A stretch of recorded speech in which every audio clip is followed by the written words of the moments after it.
Assalamualaikum warahmatullahi wabarakatuh. Perkenalkan saya Ardi Yulianto dari kelas MJ103.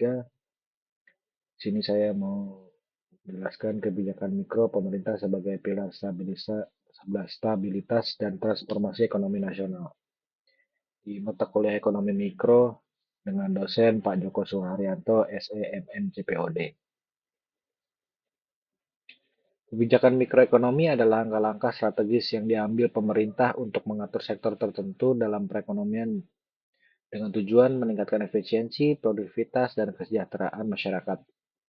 Di Indonesia, sejak era reformasi hingga saat ini, kebijakan mikro telah memainkan peran penting dalam bentuk wajah ekonomi nasional. Ekonomi mikro memainkan peran penting dalam membentuk wajah ekonomi nasional melalui pemberdayaan UMKM sebagai motor ekonomi yang menciptakan lapangan pekerja dan mengurangi kemiskinan, sekaligus mendorong inovasi dan kreativitas lokal. Dengan fokus pada efisiensi pasar, pengelola sumber daya, dan perilaku konsumen, ekonomi mikro membantu meningkatkan produktivitas, kesejahteraan masyarakat, dan stabilitas harga. Selain itu, intervensi seperti subsidi, bantuan sosial, dan program inklusi keuangan serta kredit usaha rakyat atau KUR berkontribusi dalam mengurangi ketimpangan ekonomi dan memperkuat daya saing nasional. Aktivitas ekonomi mikro juga memberikan kontribusi yang signifikan terhadap PDB nasional, mendukung pembangunan ekonomi lokal, serta menyediakan data penting untuk kebijakan ekonomi makro. Pendidikannya fondasi bagi pertumbuhan ekonomi inklusi dan berkelanjutan. Di era pemerintahan Jokowi, atau yang sering disebut transformasi dan digitalisasi, kebijakan mikro era ini fokus pada transformasi ekonomi berbasis teknologi, inovasi, dan berkelanjutan.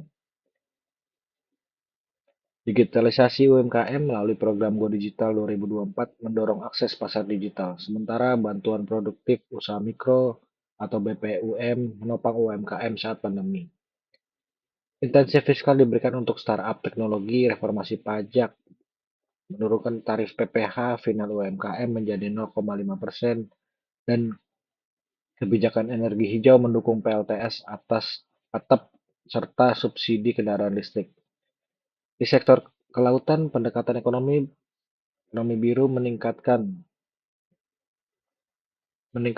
nilai tambah produk melalui sertifikasi dan pengolahan hasil laut. Langkah-langkah ini mencerminkan upaya menuju ekonomi yang inklusi, inovasi, dan berkelanjutan. Kebijakan mikro pada era ini mencerminkan upaya transformasi ekonomi melalui teknologi, inovasi, dan berkelanjutan. Di antaranya digitalisasi UMKM. Melalui program seperti Go Digital 2024, pemerintah memfasilitasi pelatihan dan akses pasar digital untuk UMKM agar dapat bersaing di era e-commerce. Terus ada juga program bantuan sosial produktif. Di tengah pandemi COVID-19, pemerintah meluncurkan bantuan produktif usaha mikro atau BPUM untuk menopang UMKM yang terdampak. Terus kebijakan pengembang startup dan teknologi. Insentif fiskal diberikan untuk sektor teknologi, khususnya startup di bidang fintech, edutech, dan healthtech. Ada juga di reformasi pajak mikro. Pemerintah menurunkan tarif PPh final UMKM menjadi 0,5% untuk mendorong kepatuhan pajak dan memperkuat likuiditas usaha kecil. Terus ada transformasi energi hijau.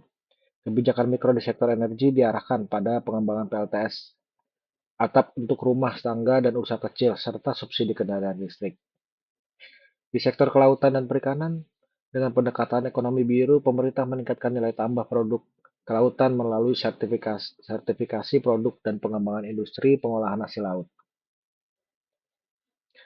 Lalu, evaluasi dan dampak kebijakan mikro, ada pertumbuhan UMKM. Program seperti KUR dan BPUM berhasil meningkatkan akses permodalan bagi UMKM, yang kini berkontribusi sekitar 60% terhadap PDB nasional.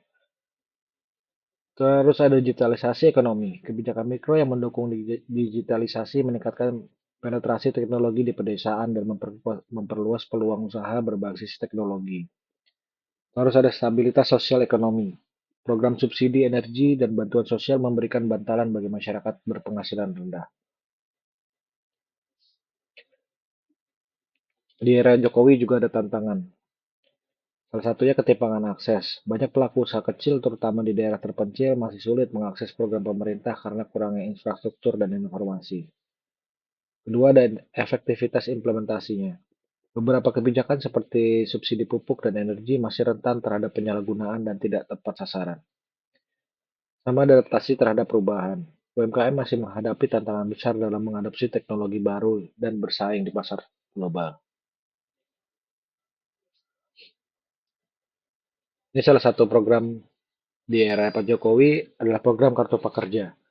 Program Kartu Prakerja dikeluarkan pada tahun 2020 bulan April dan salah satu kebijakan strategis yang diluncurkan di era pemerintahan Presiden Joko Widodo untuk meningkatkan keterampilan dan daya saing tenaga kerja di Indonesia. Program ini ditujukan kepada masyarakat berusia 18 tahun ke atas yang tidak sedang mengikuti pendidikan formal, terutama mereka yang terdampak pandemi COVID-19, pengangguran, atau pekerja informal yang membutuhkan peningkatan keterampilan. Program ini menggabungkan pelatihan online dan insentif dana untuk meningkatkan keterampilan kerja dan kewirausahaan. Karena prakerja dikelola oleh Project Management Office atau PMO yang berkolaborasi dengan berbagai platform pelatihannya daring. Pandemi COVID-19 yang muncul pada tahun 2020 mengakibatkan meningkatnya angka pengangguran akibat gelombang PHK dan perlambatan ekonomi. Kondisi ini mendorong lahirnya program Kartu Prakerja sebagai upaya menjaga produktivitas masyarakat. Selain itu, program ini dirancang untuk menjawab tantangan ketimpangan keterampilan tenaga kerja Indonesia yang menghambat daya saing di pasar kerja, sekaligus mendukung percepatan transformasi digital melalui pelatihan berbasisnya daring. Jadi bisa disimpulkan, di bawah kepemimpinan Presiden Joko Widodo, program ini bertujuan untuk meningkatkan kompetensi kerja dan kewirausahaan bagi pencari kerja, pekerja yang terkena pemutusan hubungan kerja atau PHK, serta pekerja yang membutuhkan peningkatan keterampilan, termasuk pelaku usaha mikro dan kecil. Pelaksanaan program prakerja bertepatan dengan COVID-19 yang berdampak signifikan terhadap perekonomian Indonesia, menyebabkan perlambatan pertumbuhan ekonomi dari 5,02% pada tahun 2019 dan 2,97% pada tahun 2020. Selain itu, pandemi juga meningkatkan angka pengangguran dengan tingkat pengangguran terbuka mencapai 5,32% pada bulan Agustus. Program Kartu Prakerja dirancang untuk memberikan pelatihan keterampilan melalui platform digital, sejalan dengan upaya pemerintah dalam mendorong transformasi digital di berbagai sektor. Pelatihan daring ini diharapkan dapat meningkatkan produktivitas dan daya saing tenaga kerja Indonesia di era digital. Evaluasi terhadap program ini menunjukkan bahwa pemerintah terus berupaya meningkatkan tata kelola program Kartu Prakerja secara transparan dan akuntabel, agar manfaatnya dapat dirasakan oleh masyarakat yang membutuhkan. Ini saya cantumkan sumber-sumbernya buat materi ini. Cukup sekian dari saya. Terima kasih. Assalamualaikum warahmatullahi wabarakatuh.